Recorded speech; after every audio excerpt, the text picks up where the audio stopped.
محمد یا رب صلی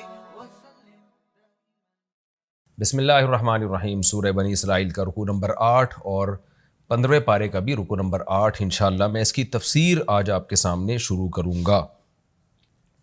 بسم اللہ الرحمن الرحیم۔ یوم ندعو کل اناس بامامہم، جس دن ہم بلائیں گے ہر انسان کو بامامہم، اس کے اعمال نامے کے ساتھ۔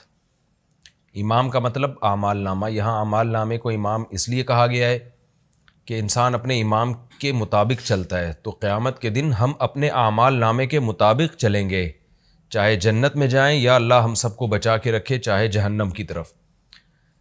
تو چونکہ انسان اپنے اعمال نامے کے تابع ہوتا ہے اس لیے اس کو امام کہا گیا۔ تو آپ کو پتہ ہے پچھلے رکوع میں مشرکین نے کہا کہ کون دوبارہ زندہ کر سکتا ہے؟ اللہ نے جواب میں کیا فرمایا کہ تم پتھر بن جاؤ، لوہا بن جاؤ، لیکن اللہ تمہیں دوبارہ زندہ کر دے گا۔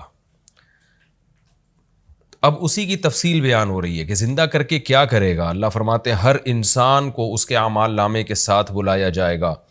فمن اوتی کتابہ بیمینہ، پس جو شخص اس کا اعمال نامہ اس کے دائیں ہاتھ میں دے دیا جائے، فاولئک یقرؤون کتابہم، یہ اپنی کتاب کو، کیونکہ کتاب کہتے ہیں جس میں لکھا ہوا ہو، مکتوب، لکھی ہوئی تحریروں کو،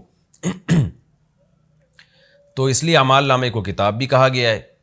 تو اللہ فرماتے ہیں یہ لوگ اپنے اعمال ناموں کو پڑھیں گے، ولا یظلمون فتیلا، اور ان پر ذرا بھی ظلم نہیں ہوگا، یعنی جو جس نے نیکی کی ہوگی اس کو اس کا پورا پورا بدلہ ملے گا، کسی کی نیکی کو اللہ ضائع نہیں کرے گا۔ ومن کان فی ہذہ اعمی، اور جو شخص تھا فی ہذہ، اس دنیا میں، اعمی، اندھا، یعنی اللہ کے احکامات سے اندھا بن گیا، دیکھنے کی کوشش ہی نہیں کی کہ اللہ کیا کہتا ہے، اللہ کے احکام کیا ہیں، سیدھے راستے کو دیکھنے کی کوشش ہی نہیں کی، فہو فی الآخرۃ اعمی، تو وہ آخرت میں بھی اندھا ہوگا۔ آخرت میں اندھے کا مطلب ہے کہ وہاں بھی سیدھے راستہ جو جنت کی طرف جاتا ہے اس سے اندھا ہوگا وہ۔ جب اہل ایمان اس جنت کے راستے پہ چلیں گے تو اس کو وہ راستہ نظر نہیں آئے گا۔ وَأَضَلُّ سَبِيلًا، اور زیادہ گمراہ ہوگا راستے کے لحاظ سے۔ کیا مطلب؟ دنیا میں جتنا گمراہ تھا سیدھے راستے سے، آخرت میں جنت کے راستے سے اس سے بھی زیادہ گمراہ ہو جائے گا وہ۔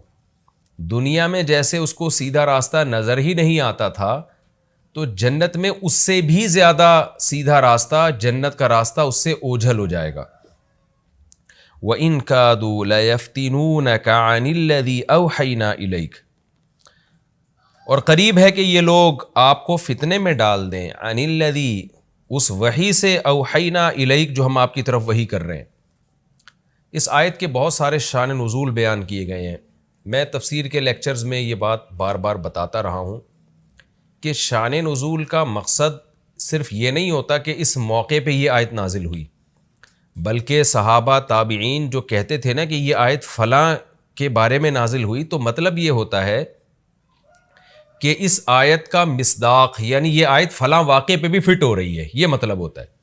تو اس لیے مفسرین نے جب کسی واقعے کے مختلف شان نزول لکھے ہوتے ہیں تو لوگ کنفیوز ہوتے ہیں کہ بھائی یہ اس وقت نازل ہوئی یا اس وقت نازل ہوئی، تو بھائی وہ نازل جس وقت بھی ہوئی ہمیں اس سے بحث نہیں ہے، لیکن مفسرین کے مطابق، محدثین، صحابہ تابعین کے مطابق اس آیت کے بارے میں یہ واقعہ بھی، یہ آیت اس واقعے پہ بھی فٹ ہو رہی ہے۔ تو اب قرآن کیا کہہ رہا ہے کہ قریب ہے یہ لوگ آپ کو اس وحی سے ہٹا دیں، فتنے میں ڈال دیں جو ہم آپ کی طرف وحی کر رہے ہیں۔ کیا مطلب؟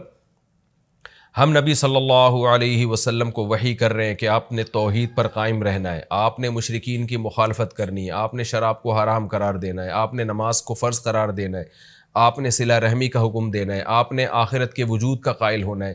بہت سارے احکامات جو نازل ہو رہے ہیں، تو اس کے خلاف مشرکین مکہ اور وہ تمام لوگ جو یہود و نصارہ تھے وہ اتنی زبردست سازشیں کر رہے ہیں کہ ان کی سازشوں کو اور ان کے ری ایکشن کو دیکھ کر لگتا ہے کہ وہ پیغمبر کو اس وحی سے ہٹا دیں جو پیغمبر پر وحی نازل ہو رہی ہے۔ یعنی کوئی عام آدمی اگر ہوتا اور ایک دعوے کو لے کر اور ایک دعوت کو لے کے چلتا تو وہ اتنی مخالفت برداشت کر نہیں سکتا تھا، وہ کچھ نہ کچھ ان کی طرف مائل ہو جاتا، اور اس کا نتیجہ کیا نکلتا؟ لِتَفْتَرِيَ عَلَيْنَا غَيْرًا، تاکہ اے محمد آپ ہم پر جھوٹ باندھے غیرہ یعنی غیر الذی اوحینا الیک، جو ہم وحی کر رہے ہیں اس کے علاوہ کا جھوٹ باندھے، یعنی اس کے علاوہ کو آپ ہماری طرف منسوب کر دیں۔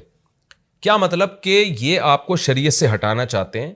جب آپ شریعت سے ان کی وجہ سے بالفرض اگر ہٹ گئے تو نبی کا ہر عمل اس کی نسبت اللہ کی طرف ہوتی ہے، تو نتیجہ کیا نکلے گا؟ اے محمد صلی اللہ علیہ وسلم، اگر آپ ان کی باتوں میں آ کے شریعت سے ہٹ گئے اور کچھ ان کی مان لی آپ نے، تو یہ ایسے ہوگا جیسے آپ ہم پر جھوٹ گھڑ رہے ہیں، کیونکہ آپ تو پیغمبر ہیں، تو پیغمبر جو عمل کرتا ہے اس کی نسبت اللہ کی طرف ہوتی ہے۔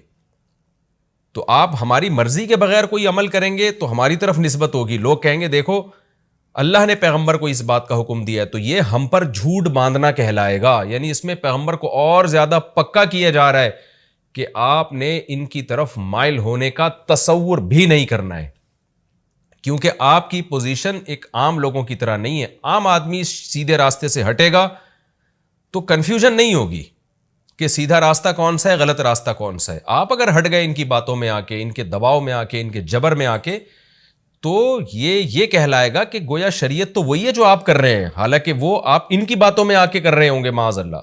تو اس لیے یہ لوگ تو پورا زور لگا رہے ہیں، ان کادو، ان میں نے بتایا نا انا کے معنی میں ہے، جب ان کے بعد لام تاکید کا آتا ہے تو یہ انا کے معنی میں ہوتا ہے۔ کادو کا مطلب بھی بتا چکا ہوں کہ یہ قریب ہے کہ یہ آپ کو فتنے میں ڈال دیں، یعنی آپ کو ہٹا دیں اس وحی سے جو ہم آپ کی طرف نازل کر رہے ہیں، جس کا رزلٹ کیا نکلے گا؟ لِتَفْتَرِيَ عَلَيْنَا غَيْرَهُ، تاکہ آپ ہم پر گھڑیں اس وحی کے علاوہ کسی اور چیز کو گھڑیں گے، یعنی لوگ یہ سمجھیں گے یہ اللہ کہہ رہا ہے، تو یہ ہم پر جھوٹ گھڑنا کہلائے گا یہ عمل۔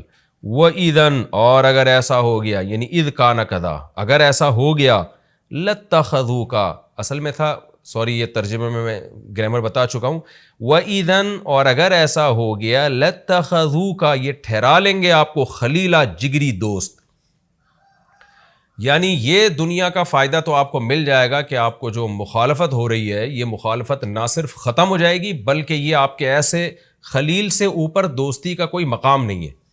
حدیث میں آتا ہے نا، رسول اللہ صلی اللہ علیہ وسلم نے فرمایا، لو کنت متخذا خلیلا لاتخذت ابا بکر خلیلا، اگر میں کسی کو خلیل بناتا تو ابو بکر کو خلیل بناتا، یعنی اتنا بہت ہی جگری، لیکن آپ نے فرمایا میرا خلیل صرف اللہ ہے۔ تو ایک ہوتا ہے حبیب، ایک ہے صدیق، صدیق کا معنی دوست، حبیب کا معنی محبوب، اور خلیل سب سے اوپر کا درجہ ہے۔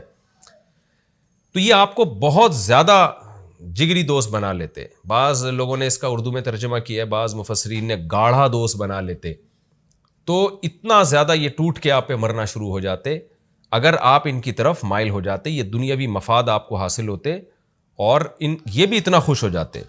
لیکن آگے قرآن کیا کہہ رہا ہے، وَلَوْلَا، اور اگر یہ بات نہ ہوتی، کیا بات؟ ان ثبتناک، کہ ہم آپ کو ثابت قدم رکھتے، لقد کتا، تو قریب تھا کہ آپ ترکنوا الیہم، مائل ہو جاتے ان کی طرف، شیئا قلیلا، تھوڑا سا، یعنی ہم نے اگر آپ کو استقامت نہ دی ہوتی، نا آپ کے دل کو مضبوطی سے تھاما نہ ہوتا، ہم نے آپ کو سیدھے راستے پر قائم رہنے کی توفیق نہ دی ہوتی، تو مکمل تو آپ مائل نہیں ہوتے، کیونکہ آپ کی ایک پرسنالٹی ہے،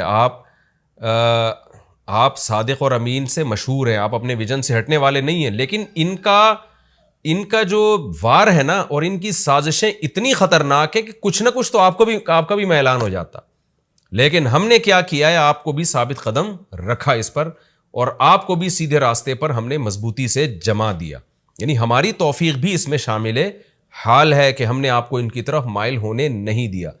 جیسے کہ قرآن میں دوسری مقام پر آتا ہے نا، وَإِن كَانَ مَكْرُهُمْ لِتَزُولَ مِنْهُ الْجِبَالُ، انہوں نے آپ کے خلاف ایسی سازشیں کی ہیں کہ اگر یہ سازشیں پہاڑ کے خلاف ہوتی تو پہاڑ اپنی جگہ سے ہل جاتے، ایسی سازشیں انہوں نے آپ کے خلاف کی ہیں کہ آپ اپنے مشن سے ہٹ جائیں۔ تو ہم نے آپ کو ثابت قدم رکھا ہے، اگر ہم نہ رکھتے تو کچھ نہ کچھ آپ کا بھی ان کی طرف میلان ہو جاتا۔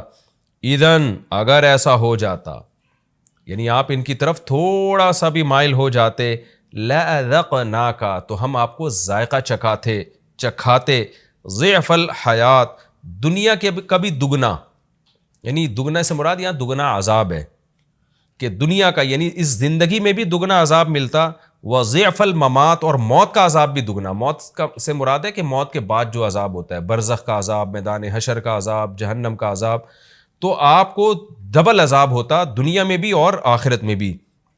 ثم، پھر اس کے بعد، لا تجدو، اے محمد صلی اللہ علیہ وسلم آپ نہیں پاتے، لکا اپنے لیے، علینا ہمارے خلاف، نصیرہ کوئی مددگار جو ہم آپ کو ہمارے عذاب سے بچا لیتا. یعنی اس میں پیغمبر کا مرتبہ بیان کیا جا رہا ہے کہ ہم نے پیغمبر صلی اللہ علیہ وسلم کو سیدھے راستے پر چلنے کی توفیق دی، اور ان کا مکر و فریب اتنا زیادہ، اتنی زیادہ سازشیں اور اتنا دباؤ محمد صلی اللہ علیہ وسلم پر کہ اللہ کہتے ہیں اگر ہم آپ کو توفیق نہ دیتے تو ہم نہیں کہتے کہ آپ پورا مائل ہو جاتے، کچھ نہ کچھ تو آپ کا میلان ہونا تھا ان کی طرف، کچھ نہ کچھ تو آپ ان کی باتوں میں آ جاتے، دباؤ میں آ کے، جبر میں آ کے، لیکن ہم نے آپ کے دل کو مضبوطی سے تھام لیا. اور پھر اللہ بتا رہا ہے کہ آپ کی پوزیشن ایسی ہے خدا کی نظر میں کہ اگر آپ تھوڑا سا بھی ان کی طرف مائل ہوتے، اذ کانا کذا، میں نے بتایا نا بار بار یہ اذن کا مطلب کیا ہوتا، اگر ایسا ہوتا یعنی آپ ان کی طرف تھوڑا سا مائل ہو جاتے تو آپ کو پھر وہ عذاب نہ ملتا جو ایک عام نافرمان کو ملتا ہے، بلکہ آپ کو دنیا میں بھی دگنا عذاب اور آخرت میں بھی دگنا عذاب. یعنی کسی باطل کی طرف مائل ہونے کا جو عذاب ہے نا، ایک نارمل، ایک عام آدمی کو جتنا ملتا ہے تو اللہ آپ کو دگنا دیتا، کیونکہ آپ کی پوزیشن یہ ہے کہ آپ اللہ کے پیغمبر ہیں، اور پیغمبر کا عمل حجت ہوتا ہے، اس سے گمراہی پھیلتی اگر آپ گمراہی کی طرف مائل ہو جائیں گے. اور پھر اتنا شدید عذاب آتا، لیکن آپ کے خلاف، ہمارے خلاف آپ کی کوئی مدد نہ کرتا جو آپ کو اس عذاب سے بچا لیتا. تو اس میں اللہ تعالیٰ نے بتا دیا، اس میں پیغمبر صلی اللہ علیہ وسلم کو تسلی بھی دے دی. 3 باتیں اللہ نے ان آیتوں میں ہمیں بتائی ہیں. ایک یہ کہ مشرکین اور جو اسلام دشمن عناصر تھے یہود و نصارہ، ان کا مکر و فریب کس نوعیت کا تھا آپ سوچ سکتے ہیں کہ سید الانبیاء محمد صلی اللہ علیہ وسلم جو استقامت کے پہاڑ تھے، قرآن کہتا ہے ہم اگر آپ کو توفیق نہ دیتے تو وہ بھی اپنی جگہ سے ہل سکتے تھے. تو اس سے پہلی بات تو ہمیں پتہ چلی کہ اس دور میں سید الانبیاء کے خلاف سازشیں کیسی ہوئی ہیں.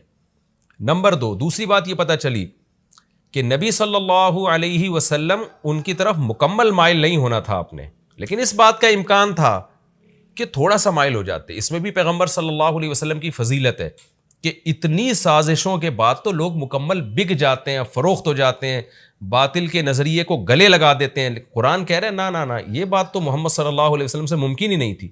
اس بات کا کسی درجے میں امکان ہو سکتا تھا کہ تھوڑا سا مائل ہو جائیں، تھوڑا سا مائل ہو جائیں، لیکن اللہ کی توفیق شامل حال ہوئی اور اللہ نے آپ کو ثابت قدم رکھا. تو یہ بات بھی ہمیں پتہ چلی کہ نبی صلی اللہ علیہ وسلم کے ساتھ اللہ کی مدد شامل حال تھی. یہ اور ان جیسی بہت ساری آیات کی روشنی میں اہل سنت والجماعت کا یہ عقیدہ ہے، اتفاقی متفق علیہ عقیدہ ہے کہ انبیاء سے کبھی گناہ سرزد نہیں ہوتا. کیونکہ اللہ نے آپ کو بچایا کیوں؟ اس لیے بچایا نا کہ پیغمبر کا عمل حجت ہے. اگر آپ ان کی طرف مائل ہو جاتے تو لوگ اس باطل کو جو آپ تھوڑا سا ایکسیپٹ کر لیتے تو لوگ اس باطل کو بھی شریعت کا حصہ سمجھ کے اس کو فالو کرتے. تو اللہ تعالیٰ پیغمبروں کو کے دلوں کو مضبوطی سے تھامتے ہیں اور پیغمبروں کو اللہ صبر کی توفیق دیتے ہیں. دوسری بات ہمیں یہ پتہ چلی. تیسری بات ہمیں پیغمبر کی جو پوزیشن، آپ کا جو مقام اور مرتبہ، یہ بھی پتہ چل گیا کہ اللہ کی نظر میں آپ کا مقام کتنا بڑا ہے کہ اگر آپ تھوڑا سا بھی باطل کی طرف مائل ہوتے تو اللہ قرآن میں کہہ رہا ہے کہ میں آپ کو ڈبل عذاب دیتا. ظاہر ہے اللہ نے عذاب نہیں دیا اس لیے کہ آپ صلی اللہ علیہ وسلم مائل نہیں ہوئے، اور مائل کیوں نہیں ہوئے اس کا امکان ہی نہیں تھا، آپ آخری نبی ہیں. تو لیکن اتنی بات تو پتہ چل گئی نا کہ اللہ کی نظر میں سید الانبیاء کا مقام کیا ہے. تو یہ آیت بھی علماء نے رسول اللہ صلی اللہ علیہ وسلم کی فضائل میں ذکر کیا ہے کہ اللہ کی نظر میں آپ کا مقام کتنا زیادہ ہے. اس کی مثال ایسے ہے جیسے آپ کا کوئی بہت خاص ہو جس کو آپ نے خاص عہدہ دیا ہوا ہو، آپ اس کو کہتے ہیں کہ بھائی اگر تم نے کوئی غلطی کی تو میں تمہیں نہیں چھوڑوں گا. تو صورتاً تو یہ دھمکی ہے، لیکن دوسرے یہ بھی سمجھ رہے ہوتے ہیں کہ بھائی اس آدمی کی نظر میں اس کا مقام کیا ہے. اور ویسے ہی کوئی آدمی اٹھ کے آپ پہ جھوٹ باندھتا پھرے، کچھ الٹا سیدھا کرتا رہے تو آپ اس کی بات کو ویلیو ہی نہیں دیتے ہیں. اب لوگ کہیں گے بھائی اس کو تو دھمکیاں مل رہی ہیں، اس کو دھمکی نہیں مل رہی، اس سے تو یہ پتہ چلتا ہے کہ جس کو دھمکی نہیں مل رہی وہ عالی مقام ہے اور جس کو دھمکیاں مل رہی ہیں وہ کم درجے کا ہے. نا اس سے یہ پتہ چل رہا ہے کہ جس کو دھمکی نہیں دی جا رہی نا تو اس کی ویلیو ہی نہیں ہے خدا کی نظر میں، اس کی ویلیو نہیں ہے، اس کے عمل کو ہم اپنی طرف منسوب ہی نہیں کر رہے. جس کی ویلیو ہے اس کا ثواب بھی زیادہ اور اس کا عذاب بھی زیادہ. تو اللہ تعالیٰ نے پیغمبر صلی اللہ علیہ وسلم کو بچایا. اس آیت سے ہمیں بھی پتہ چلتا ہے، 3 مضامین ہمیں پتہ چلتے ہیں اس سے. اور یہ بھی ہمیں پتہ چلتا ہے بہت اہم کہ اللہ کی توفیق اللہ سے مانگنی چاہیے. بہت سے لوگ اپنے اوپر اعتماد کرتے ہیں اور کہتے ہیں، بڑی بڑی دعوے کرتے ہیں کہ ہمیں باطل اپنے راستے سے ہٹا نہیں سکتا، ہم جھک نہیں سکتے، ہم بک نہیں سکتے. بھائی آپ اللہ سے دعا مانگے، اللہ تو مجھے سیدھے راستے پہ چلنے کی توفیق دے. اپنے اوپر کبھی اعتماد نہ کیا جائے. جب اللہ اپنے حبیب صلی اللہ علیہ وسلم سے یہ کہہ رہے ہیں کہ اے پیغمبر اگر ہم آپ کو ثابت قدم نہ رکھتے تو آپ ان کی طرف مائل ہو جاتے، تو میں اور آپ کس کھیت کی مولی ہیں بھائی، ہماری اور آپ کی کیا اوقات ہے. جیسے اللہ نے موسیٰ علیہ السلام کی ماں کے بارے میں کہا نا قرآن میں کہ موسیٰ کی ماں کو ہم نے کہا کہ اس بچے کو صندوق میں ڈال دو، اور پھر فرعون کے پاس سے فرعون کے محل سے وہ صندوق نکلا، وہاں سے بچہ نکلا. تو موسیٰ کی ماں پریشان ہو گئی کہ میرا بچہ فرعونیوں کے پاس پہنچ گیا. اب بتا دینے میں نقصان تھا، بتا دیتی وہ قتل کر دیتے. تو قرآن کیا کہہ رہا ہے، وَلَوْلَا أَرَّبَطْنَا عَلَىٰ قَلْبِهَا، اگر ہم موسیٰ کی ماں کے دل کو مضبوطی سے تھام نہ لیتے تو قریب تھا کہ ان کا عادت لتبدی بھی، وہ جا کے بتا دیتی میرا بچہ ہے. تو اللہ نے آپ کے دل کو مضبوطی سے تھاما. تو صبر کی توفیق اللہ کی طرف سے ملتی ہے، لہذا اس کی دعائیں ہمیں اللہ ہی سے مانگنی چاہیے. آگے قرآن کہتا ہے وَإِن كَادُوا لَيَسْتَفِزُّونَكَ مِنَ الْأَرْضِ لِيُخْرِجُوكَ مِنْهَا، قریب ہے یہ کہ یہ لوگ آپ کو پھسلا دیں، ورغلا دیں زمین سے آپ کے قدم اکھاڑ دیں. قریب ہے یہ بات، یعنی یہ مقصد یہ ہے کہ مکہ یعنی الف لام ہے نا، الارض مخصوص زمین، اس سے مراد مکہ ہے. لیخرجوک منہا، تاکہ آپ یہ آپ کو نکال دیں مکہ سے. یعنی قریب ہے یہ بات کہ یہ لوگ آپ کے قدم مکہ سے اکھاڑ کے، جو آپ کا وطن ہے جس میں آپ کی ہمیشہ زندگی گزری، جس سے آپ کو بے پناہ محبت، اور اسماعیل علیہ السلام سے لے کے آپ کے سارے باپ دادا یہیں پر چلے آ رہے ہیں، تو ظاہر ہے اس سے نکالنا تو ایسے ہی ہے نا جیسے قدم کا اکھاڑ دینا. تو قریب ہے یہ لوگ کہ آپ کو یہاں سے نکال دیں. وَإِذًا، اور اگر ایسا ہوا، لَا يَلْبَثُونَ خِلَافَكَ، تو یہ نہیں رہیں گے آپ کے پیچھے الا قلیلا، مگر تھوڑا عرصہ. یعنی اللہ ان کو بھی یہاں سے نکالے گا، پھر ان کو رسوا کرے گا. چنانچہ ایسے ہی ہوا. انہوں نے رسول اللہ صلی اللہ علیہ وسلم کے قتل کا پروگرام بنایا اور آپ صلی اللہ علیہ وسلم کو بالآخر مکہ سے نکلنا پڑا جان بچانے کے لیے. تو مشرکین ہی اس نکلنے کا سبب ہوئے، اور اللہ فرماتے ہیں بہت جلد میں ان سے انتقام لوں گا، ان کو بھی نکالوں گا. تو مکہ میں جو میجورٹی تھی کافروں کی، کچھ بدر میں قتل ہوئے، کچھ احد میں قتل ہوئے، اور پھر فتح مکہ کے موقع پہ بہت سارے قتل ہوئے، اور پھر بالآخر جو مشرک تھے ان کو ہمیشہ کے لیے مکہ کی سرزمین بلکہ جزیرہ عرب سے نکال دیا گیا. آگے اللہ فرماتے ہیں سنت من قد ارسلنا، یہ طریقہ ہے ہمارا ان پیغمبروں کے ساتھ جن کو ہم نے بھیجا قبل کا، آپ سے پہلے، من رسولنا، اپنے پیغمبروں میں سے. یعنی جتنے پیغمبر ہم نے پہلے بھیجے ہیں ان کے بارے میں ہمارا طریقہ یہی رہا ہے ہمیشہ. وہ طریقہ کیا رہا ہے کہ جس پیغمبر کو قوم نے نکالا ہے نا بستی سے، تو وہ قوم پھر پیچھے بچی نہیں ہے. یا تو صراحتاً نکالا ہو یا نکلنے پر مجبور کیا ہو. ابراہیم علیہ السلام نے جو اپنی قوم کو چھوڑا نا، تو وہ اپنی مرضی سے چھوڑا. سلام علیک، اے ابا آپ پر سلامتی ہو، اور میں اپنی بستی کو چھوڑ کے جا رہا ہوں. وہ تو اپنی مرضی سے نکلے تھے. لیکن من حیث القوم، کسی قوم نے اگر پیغمبر کو نکالا تو اللہ فرماتے ہیں وہ قوم پھر زندہ نہیں رہی ہے، اس قوم کو میں نے چھوڑا نہیں ہے. اس قوم پر دنیاوی یا اخروی عذاب آیا ہے، تو یہ ہمیشہ آتا رہا ہے. تو آپ کی قوم کے ساتھ بھی ایسا ہوگا. وَلَا تَجِدُوا لِسُنَّتِنَا تَحْوِيلًا، اور آپ ہماری سنت میں تحویل نہیں پائیں گے. ایک ہوتا ہے تبدیلا، ایک ہوتا ہے تحویلا. کہ تبدیلی کا مطلب یہ ہے کہ سنت تبدیل نہیں ہوگی، جیسے طریقہ رہا ہے وہی رہے گا. تحویل کا مطلب ہوتا ہے کہ تحویل کہتے ہیں پلٹنا. ایسا نہیں ہوگا کہ کسی اور پر عذاب آنا ہو اور ان کے بدلے کسی اور پر آ جائے. یعنی تحویل نہیں ہوگا، حوالہ نہیں ہوگا. حوالہ آپ نے لفظ سنا ہوگا نا عربی میں، کہ ایک کا قرضہ کسی اور پہ ڈال دیا جائے اور وہ اس کے حوالے کر دیا جائے. تو تحویل اسی سے نکلا ہے. ایسا بھی نہیں ہو سکتا کہ اللہ کی طرف سے کہ ایک عذاب کسی قوم پر آنے والا ہو اور وہ تبدیل ہو کر دوسری قوم پر آ جائے. تو ایسا نہیں ہوگا. لہذا مشرکین مکہ پورا زور لگا رہے ہیں کہ کسی طریقے سے آپ کو مکہ سے نکلنے پر مجبور کریں، لیکن اگر ایسا ہوا تو کچھ وقت کے بعد ان پر بھی اللہ کی طرف سے عذاب آئے گا، اور یہ بھی یہاں قدم جما نہیں سکیں گے مکہ میں، ان کے ہاتھ میں بھی مکہ رہے گا نہیں۔ یہ ہمارا رکوع الحمدللہ مکمل ہو گیا، آسان رکوع تھا اور اس کے مضامین بھی آسان تھے۔ ہم اگلے رکوع کی طرف چلتے ہیں، سورہ بنی اسرائیل کا رکوع نمبر 9 اور 15ویں پارے کا بھی رکوع نمبر 9۔ اس رکوع کا پہلے میں مختصر لفظی ترجمہ کروں گا، پھر انشاءاللہ اس کی تفسیر ہوگی۔ بسم اللہ الرحمن الرحیم۔ اقیم الصلاۃ، اقیم اقوم تھا اصل میں اکرم کی طرح، اقیم الصلاۃ نماز قائم کیجئے، لدلوک الشمس سورج کے دلوک کے وقت۔ لام جو ہے نا خوب سمجھ لیں، ٹائم بیان کرنے کے لیے بھی آتا ہے، جیسے سورہ طلاق میں ہے نا کہ یا ایھا النبی اذا طلقتم النساء، اے نبی جب آپ اپنی عورتوں کو طلاق دیں، یعنی نبی کے ذریعے امت کو بتایا جا رہا ہے کہ تم لوگ جب طلاق دو، طلقوہن لعدتہن، لی وہاں بھی لام ہے، تو ان کو طلاق دیا کرو عدت کے اوقات میں، یعنی ان اوقات میں جن میں عدت کو شمار کیا جاتا ہے، اور عدت ہوتی ہے مینسز کے اعتبار سے نا، تو اسی اعتبار سے طلاق دیا کرو، ایک مینسز سے پہلے ایک، پھر اگلے مینسز سے پہلے دوسری، پھر اگلے مینسز سے پہلے تیسری، تو تقسیم کر کے اوقات میں دیا کرو۔ تو لام توقید کے لیے بھی آتا ہے، وقت بیان کرنے کے لیے بھی آتا ہے۔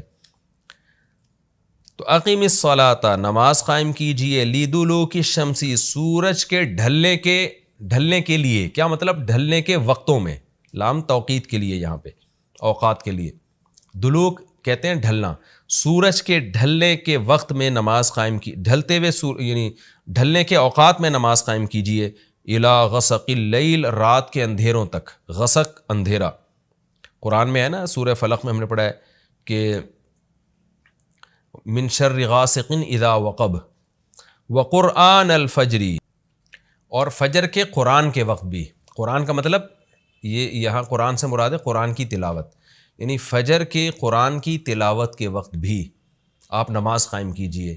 یہ اصل میں بتایا جا رہا ہے کہ نماز جو ہے نا، نماز اس کا ایک رکن اعظم ہے قرآن کا پڑھنا، تلاوت کرنا، تو اللہ نے یعنی اس رکن اعظم کا تذکرہ کیا، مراد پوری نماز ہے، کیونکہ فجر میں قرات کی ویلیو بہت زیادہ ہے، یہی وجہ ہے کہ رسول اللہ صلی اللہ علیہ وسلم فجر میں بہت لمبی قرات کیا کرتے تھے باقی نمازوں کی نسبت، صحابہ تابعین سے یہی منقول ہے۔ تو یعنی آپ نماز قائم کیجئے سورج کے ڈھلکنے کے وقت، کب تک قائم کیجئے؟ رات کے اندھیروں تک، اور فجر کے قرآن کے وقت، یعنی فجر میں جب قرآن پڑھنے کا ٹائم ہوتا ہے تو اس وقت بھی، تو ظاہر ہے وہ ٹائم نماز ہی کے وقت میں ہوتا ہے نا، یعنی نماز ہی میں وہ قرآن پڑھا جائے گا۔ ان قرآن الفجری، آگے فجر کے قرآن کی فضیلت بیان کی جا رہی ہے، بے شک فجر کا جو قرآن ہے یعنی فجر کی جو تلاوت ہے، کان مشہودا، اس میں حاضری دی جاتی ہے، کن کی؟ فرشتوں کی، حدیث سے ثابت ہے یہ بات۔ مشہود کا مطلب شہیدہ فیہ الملائکہ، اس وقت میں ملائکہ شریک ہوتے ہیں، تفسیر میں اس کی ڈیٹیل آئے گی انشاءاللہ۔ وَمِنَ اللَّيْلِ، اور رات کے حصے میں بھی، فَتَہَجَّدْ بِهِ، تو اس وقت میں آپ تہجد پڑھیے، نافلۃً، یہ اضافہ ہے، نفل اضافے کو کہتے ہیں اصل میں، چاہے وہ فرض ہو یا واجب ہو، کوئی بھی اضافی چیز ہے اس کو نفل کہا جاتا ہے۔ نافلۃً لک، یہ اضافہ ہے آپ کے لیے، یعنی محمد صلی اللہ علیہ وسلم کے لیے۔ عسیٰ، امید ہے، ان یبعثک ربک، کہ پہنچا دے آپ کو آپ کا رب، مقاماً، ایک مقام پر، محمودہ، قابل تعریف، ایک ایسے مقام پر جو قابل تعریف ہے۔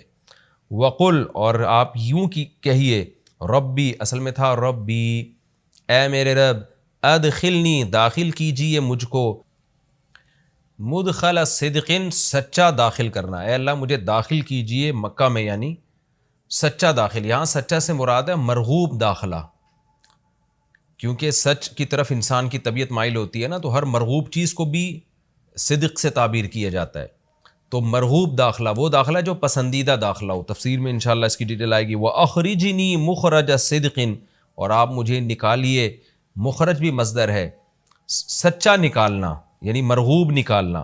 وَاجْعَلْ لِي، اور بنا دیجئے میرے لیے، مِن لَدُنْکَ، اپنی طرف سے، سلطاناً، ایک مضبوط سلطان، طاقت، نصیرہ، جس میں مدد بھی ہو، یعنی مدد کرنے والی سلطان، یعنی تیری طرف سے اس میں میری مدد بھی ہو، تو ایسی سلطنت مجھے عطا کر دے، ایسا غلبہ مجھے عطا کر دے۔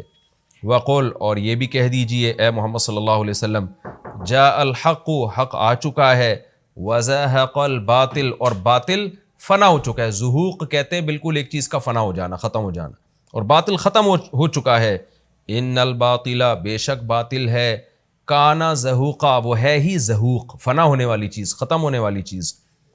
وَنُنَزِّلُ, اور ہم نازل کرتے ہیں, من القرآن, قرآن سے, ما, وہ آیتیں, ہوا شفاء, جو شفا ہیں بیماریوں سے, یعنی روحانی بیماریاں, حسد, بغض, شرک, دنیا کی محبت, یہ ساری بیماریاں. وَرَحْمَةٌ لِّلْمُؤْمِنِينَ, اور وہ آیتیں رحمت ہیں مومنین کے لیے. وَلَا يَزِيدُ الظَّالِمِينَ, اور یہ قرآن نہیں اضافہ کرتا ظالموں کو, الا خسارہ, مگر خسارے کے اعتبار سے, یعنی ان کے خسارے کو اور بڑھا دیتا ہے قرآن. وَإِذَا أَنْعَمْنَا, اور جب ہم انعام کرتے ہیں, عَلَى الْإِنسَانِ, انسان پر, أَعْرَضَ, تو وہ اعراض کرتا ہے. وَنَأَى, نأ ینأ کا معنی ہوتا ہے دور ہونا, نأ یا ینأیو تھا فتح یفتحو کی طرح, لیکن جب اس کے بعد با آ جائے تو اس کا معنی ہے دور کرنا.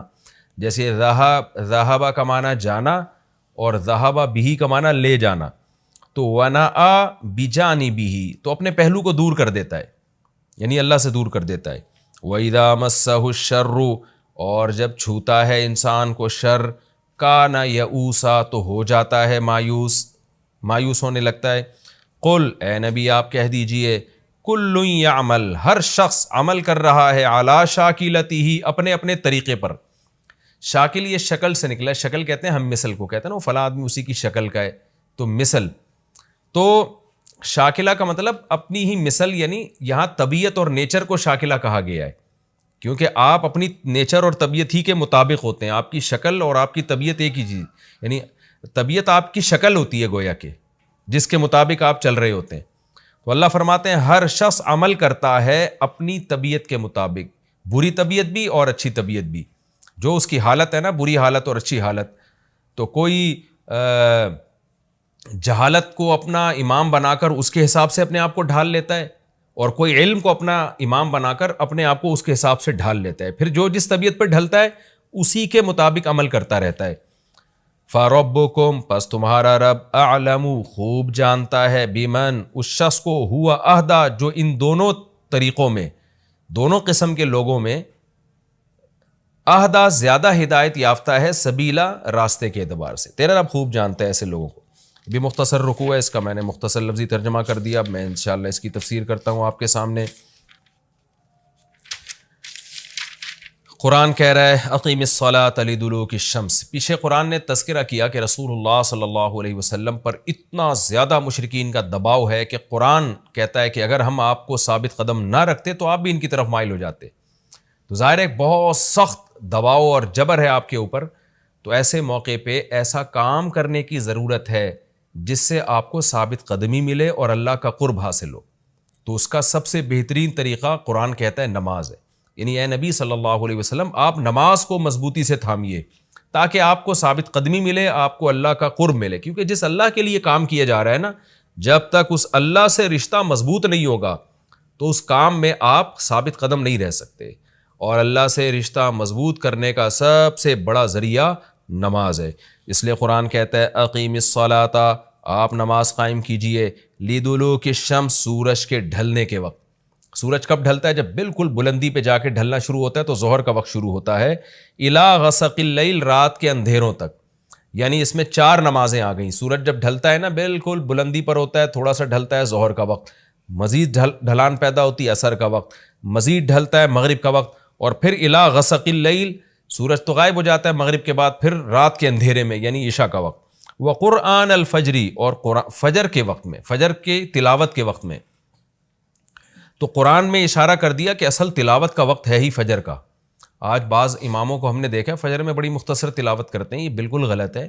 سنت ہے فجر میں طوال مفصل, یعنی سورہ حجرات سے لے کے سورہ بروج تک کی جو لمبی لمبی صورتیں ان کو تلاوت کیا جائے. تو فجر کے قرآن کے وقت بھی آپ نماز قائم کیجئے. ان قرآن الفجری, بے شک فجر کا جو قرآن ہے, فجر میں جو تلاوت ہے, کانا مشہودا, اس میں حاضر ہوتے ہیں. کون حاضر ہوتے ہیں؟ حدیث سے پتہ چلتا ہے فرشتے. فجر کا وقت اتنا مبارک وقت ہے جب اس میں امام صاحب قرات کرتے ہیں اور لوگ ہاتھ باندھ کے پیچھے امام کی قرات سنتے ہیں. ایک خاص سکینت نازل ہوتی ہے اللہ کی طرف سے, اور فرشتے بھی اس تلاوت میں نازل ہوتے ہیں. صحیح احادیث سے یہ بات ثابت ہے کہ فرشتے جو تبدیل ہوتے ہیں نا ان کے آنے جانے کا وقت اور فجر اور عصر میں ہے، وہ جو فجر میں فرشتے آتے ہیں انسان کی حفاظت کے لیے، لہو معقبات من بین یدیہ ومن خلفہ یحفظونہ من امر اللہ، بہت ساری مخلوق اس کائنات میں ایسی ہے جہاں تک سائنس نہیں پہنچی اور ہو سکتا ہے قیامت تک پہنچ ہی نہ سکے، وہ انسان کی عقل سے بالاتر ہے وہ مخلوق، اور یہ بھی ممکن ہے پہنچ جائے سائنس ترقی کر کے، وہ مخلوق انسان کو نقصان پہنچانے کی کوشش کرتی ہے۔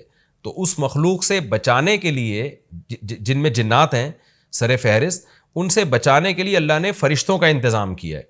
تو حدیث میں آتا ہے صبح و شام، قرآن سے بھی یہ بات ثابت ہے، صبح و شام فرشتوں کی باریاں چینج ہوتی ہیں اور وہ ہماری حفاظت کے لیے اللہ کی طرف سے متعین ہوتے ہیں۔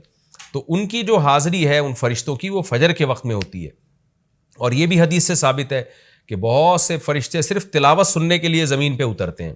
تہجد کے بارے میں حدیث میں آتا ہے کہ جب کوئی شخص تہجد میں قرآن کی تلاوت کرتا ہے تو فرشتے آنا شروع ہوتے ہیں اور اس کے جو ہے نا لبوں پہ اپنے منہ کو رکھ لیتے ہیں اس کی تلاوت کو چکھنے کے لیے، اتنا فرشتوں کو لطف محسوس ہوتا ہے تہجد کی تلاوت میں، اور پھر وہ تانتا بناتے بناتے جو ہے نا ایک دوسرے پہ سوار ہوتے ہوتے آسمان کی بلندیوں تک پہنچ جاتے ہیں۔ تو فجر کی نماز میں بھی یہ فضیلت ہے۔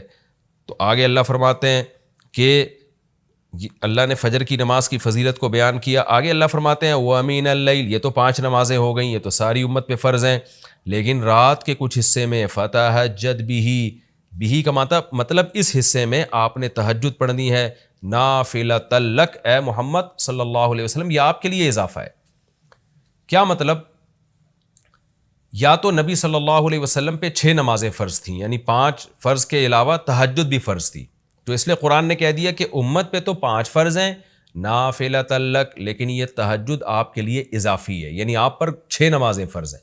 ایک مطلب تو یہ بھی ہو سکتا ہے، اور جو علماء اس کے قائل ہیں کہ نہیں نبی پر تہجد فرض نہیں تھی، تو ان کے نزدیک اس آیت کی تفسیر یہ ہوگی کہ یہ آپ کے لیے ایک اضافہ ہے اللہ کے قرب حاصل کرنے کا، یعنی 5 نمازیں تو پڑھنی ہی پڑھنی ہے، لیکن آپ اللہ کے قرب کے لیے ایک اضافی چیز بھی آپ کو دی جا رہی ہے تاکہ آپ کے درجات اور زیادہ بلند ہو۔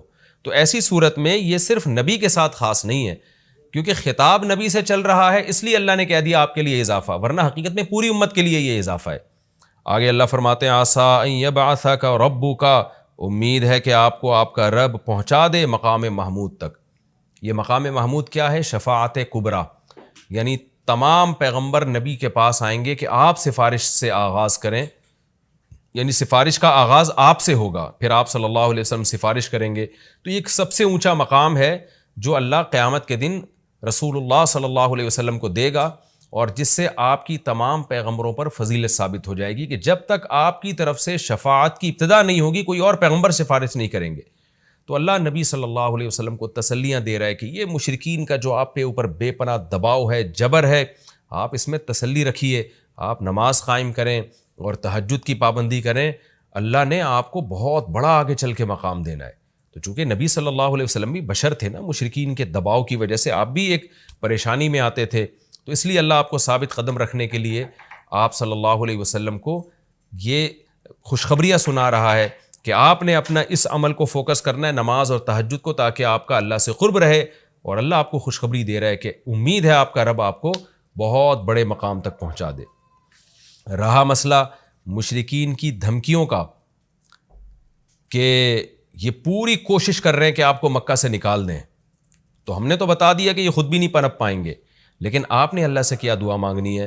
وَقُلْ رَبِّ، کہہ دیجئے اے میرے رب، ادخلنی مدخل صدق، مجھے مکہ میں داخل کیجئے مرغوب داخلہ، اچھا داخلہ، اور مجھے مکہ سے نکالیے بھی اچھے طریقے سے، یعنی اچھا نکلنا ہو میرا، ایسا نکلنا جس کے نتائج اچھے ہوں۔ اس میں اشارہ ہے کہ آپ صلی اللہ علیہ وسلم کو مکہ سے نکالنے پر مجبور کیا جائے گا، اور ایک وقت آئے گا کہ آپ مکہ سے نکلیں گے۔ تو اللہ اپنے حبیب صلی اللہ علیہ وسلم کو پہلے سے دعا سکھا رہے ہیں کہ آپ اللہ سے دعا مانگیں، اللہ جب میں نکلوں تو میرا داخلہ بھی اچھے طریقے سے ہو اور میرا نکلنا بھی اچھے طریقے سے ہو، یعنی پسندیدہ نکلنا ہو۔ سوال پیدا ہوتا ہے نکلنے کا عمل تو پہلے ہے اور مکہ میں داخلے کا عمل بعد میں، تو نکلنے کا تذکرہ پہلے ہونا چاہیے کہ اللہ مکہ سے مجھے اچھی طریقے سے نکال، اور مکہ میں مجھے داخل بھی اچھے طریقے سے کرنا، تو داخلے کا تذکرہ پہلے کیوں؟ تو اس میں بلاغت کا ایک نقطہ ہے کہ پیغمبر کا بنیادی مقصد وہ ہدف ہے جو پیغمبر دنیا میں لے کے آئے ہیں، تو اس کی آغاز تو مکہ سے کرنا ہے جس میں آپ کو بھیجا گیا، جو ابراہیم علیہ السلام کا شہر ہے، جہاں بیت اللہ ہے، اسلام کا مرکز تو اس جگہ سے بننا ہے. تو اس جگہ سے اگر نکالنا ہی مقصد ہے تو یہ جگہ تو رہ گئی نا پھر، جو ابراہیم علیہ السلام کا مرکز اور ابراہیم علیہ السلام کی دعائیں تھیں. تو اس لیے اصل مقصد تو یہ کہ مکہ میں داخل میں اچھے طریقے سے ہوں، جو پیغمبر کا مقصد تھا دنیا میں آنے کا، مکہ فتح کر کے داخل ہوں، یہاں مجھے غلبہ ملے، اور یہاں میرا جب داخلہ ہو تو ایسا داخلہ جس کو میں پسند کروں. یہ جو ابھی میں مکہ میں کہیں سفر سے جا کے واپس آتا ہوں، یہ داخلہ وہ داخلہ نہیں ہے جو میں چاہتا ہوں. تو چونکہ مکہ سے نکلنا مقصد نہیں ہے، نکالا اس لیے جا رہا ہے تاکہ داخلہ ایک طاقت کے ساتھ ہو اور اچھے طریقے سے داخلہ ہو، اس لیے اس داخلے کا تذکرہ پہلے کیا جا رہا ہے. ہاں وہ داخلہ اس وقت تک ممکن نہیں ہے جب تک مکہ سے ایک دفعہ آپ کا خروج نہ ہو، تاکہ مدینہ میں ریاست بنے اور آپ 10,000 کا لشکر لے کر فاتحانہ انداز سے مکہ میں داخل ہوں، اور جس مقصد کے لیے اللہ نے آپ کو بھیجا تھا وہ مقصد پورا ہو. تو وہ مقصد نکلے بغیر پورا ہو نہیں سکتا، اس لیے نکلنے کا تذکرہ کر دیا. ورنہ اصل مقصد تو یہ ہے کہ اللہ میں مکہ سے نکلنا نہیں چاہتا، میں مکہ میں داخلہ چاہتا ہوں. داخلہ ایسا ہونا چاہیے مدخل صدق، سچا مرغوب داخلہ ہونا چاہیے. چنانچہ اللہ نے آپ کی دعا قبول کی، اور جب نبی مکہ میں داخل ہوئے نکلنے کے بعد تو کیسا بہترین آپ نے کا داخلہ ہوا کہ 10,000 کا لشکر لے کر آپ گئے، اور مشرکین مکہ آپ سے معافی کی بھیک مانگ رہے تھے. تو یہ مکی آیتیں اس وقت تو ظلم کے پہاڑ توڑے جا رہے تھے، لیکن پیغمبر سے اس طرح کی دعائیں کروائی جا رہی تھیں. وَأَخْرِجْنِي مُخْرَجَ صِدْقٍ، اور اللہ مرغوب نکلنا ہو، یعنی جب میں نکلوں تو بھی میرا اچھا ٹھکانہ ہو. چنانچہ آپ کا نکلنا بھی بڑا اچھا ہوا کہ پورا مدینہ آپ کے استقبال میں کھڑا ہوا تھا. اور طلع البدر علینا من ثنیۃ الوداع، یہ جو ترانے ہیں یہ مدینہ کی بچیاں آپ کے استقبال میں پڑھ رہی تھی. تو آپ کا نکلنا بھی اچھا ہوا، یعنی مدینہ میں داخلہ جو مکہ سے نکل کے، اور پھر جو مکہ میں آنا وہ تو اس سے بھی زیادہ عزت اور شان کے ساتھ ہوا. وَاجْعَلْ لِي مِن لَّدُنْكَ سُلْطَانًا نَصِيرًا، اور اللہ تو بنا دے میرے لیے اپنے پاس سے زبردست طاقت جس میں میری مدد ہو، غلبہ دے دے مجھے مشرکین پر. یہ بھی مستقبل کی دعا ہے جو ان حالات میں نبی سے منگوائی جا رہی ہے، اور اللہ نے آپ کی ساری دعاؤں کو قبول کیا. سلطان نصیر بھی دے دیا آپ کو، غلبہ بھی دے دیا مکہ پہ، ایسا غلبہ جس میں اللہ کی مدد تھی، اور وہ کمزور غلبہ نہیں تھا. طاقتور غلبے کو سلطان کہا جاتا ہے. اور مدینہ میں جانا بھی آپ کا پسندیدہ ہوا، اور مکہ میں آنا بھی آپ کا پسندیدہ ہوا. اور اے نبی آپ یہ بھی کہہ دیجئے جاء الحق، حق آ چکا ہے، وزہق الباطل، اور باطل فنا ہو چکا ہے. حالانکہ جس وقت یہ دعا منگوائی جا رہی تھی باطل فنا نہیں ہوا تھا. لیکن ماضی سے جب کسی چیز کو تعبیر کیا جاتا ہے تو یہ بتانے کے لیے گویا یہ کام ہو چکا ہے، حالانکہ ہوا نہیں، ہوگا. لیکن نبی کی زبان سے نکلوایا جا رہا ہے کہ آپ مشرکین میں اعلان کر دیں کہ بس یہ کام ہو چکا ہے، حق آ گیا، باطل ختم. اور یعنی ہوگا تو فیوچر میں، لیکن گویا ابھی ہو چکا ہے. اتنا یقینی ہے کہ میں تمہیں اس کی پہلے سے خبر دے چکا ہوں کہ باطل اب پنپنے نہیں پائے گا، کیونکہ حق اب آ چکا ہے. ان الباطل کان زہوقا، اور باطل تو ہے ہی فنا ہونے والی چیز. جب حق آتا ہے تو باطل فنا ہو جاتا ہے. نبی صلی اللہ علیہ وسلم جب مکہ مکرمہ میں داخل ہوئے نا، تو آپ بتوں کو چھڑیوں سے گراتے تھے، چھڑی سے مکہ میں داخل ہو کے 360 بت کو ایک ایک کر کے چھڑی مارتے تھے، اور وہ بت الٹے لڑکتے تھے. تو آپ اس موقع پر یہ آیت پڑھ رہے تھے کہ جاء الحق وزہق الباطل ان الباطل کان زہوقا. کیا کیفیات بنتی ہوں گی صحابہ کی اور پیغمبر کی اس وقت کہ جو خوشخبری ان کو 13 سال پہلے دی گئی تھی، کئی سال پہلے دی گئی تھی، اور یقینی دی گئی تھی کہ یہ ہو چکا، تو اللہ نے اپنی آنکھوں سے دکھا دیا کہ کیسے بتوں کو بیت اللہ سے نکالا جا رہا ہے، اور اللہ کے گھر کو کیسے شرک سے پاک کیا جا رہا ہے. وَنُنَزِّلُ مِنَ الْقُرْآنِ مَا هُوَ شِفَاءٌ وَرَحْمَةٌ لِّلْمُؤْمِنِينَ، اور قرآن کہہ رہے ہیں ہم قرآن نازل کرتے ہیں جس میں مومنین کے لیے شفا ہے. یعنی اے نبی آپ کی تسلی کے لیے اور بھی ہم بتائیں آپ کو کہ ہم یہ جو آیتیں نازل کر رہے ہیں نا، اس میں مومنین کو بھی شفا مل رہی ہے، ان کی اصلاح ہو رہی ہے شرک سے اور برے عقیدوں سے، اور مسلمانوں کے لیے یہ رحمت ہے، ان کو تسلیاں بھی مل رہی ہیں. وَلَا يَزِيدُ الظَّالِمِينَ إِلَّا خَسَارًا، اور ظالمین کے خسارے میں اضافہ ہو رہا ہے، کیونکہ ظالمین اس پر عمل نہیں کر رہے، حجت تمام ہو رہی ہے.